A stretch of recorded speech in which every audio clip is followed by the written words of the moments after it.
Mentor texts are works of literature, either fiction or nonfiction, which teachers continually use and refer to as models throughout their class. Now, when I first heard of mentor texts, I was intrigued by the idea, but a bit skeptical. Doesn't the concept of using other writers' works as models for your own encourage a lack of creativity? Or even plagiarism? But when I started to do research, something that I read struck me. It was written by Kelly Gallagher, an author on mentor text who is frequently cited. She wrote that whenever humans try to create something new, they always look to something that has been made before as a model. When you see a movie or a book that seems really fresh and exciting to you, you can bet that the people who made it had a model in their heads to which they were referring. I looked back on my own education when I first started writing for class, and I realized I'd been using mentor texts without even knowing it. And I can remember a lot more books that I used in elementary school than worksheets that I filled out. The more research I did, I found that many teachers think we need fewer worksheets in class and more books.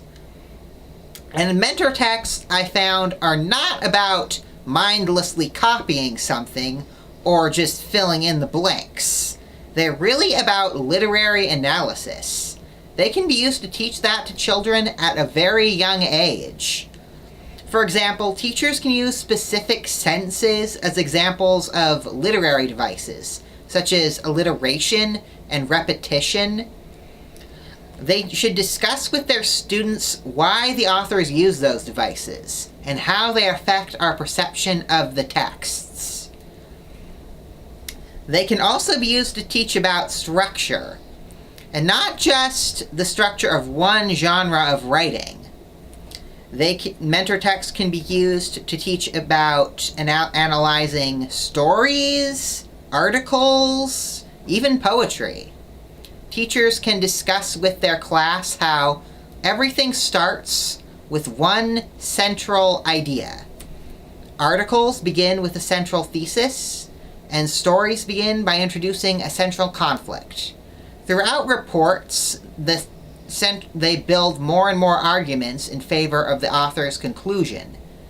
And in stories, the tension builds and builds, building to the ultimate resolution. Mentor texts are great examples of those things. I would encourage elementary school teachers to make extensive use of mentor texts in their class.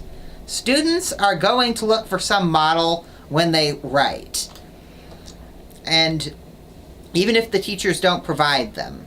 But mentor texts allow teachers to control what those students are using for models and make sure they're using them the right way.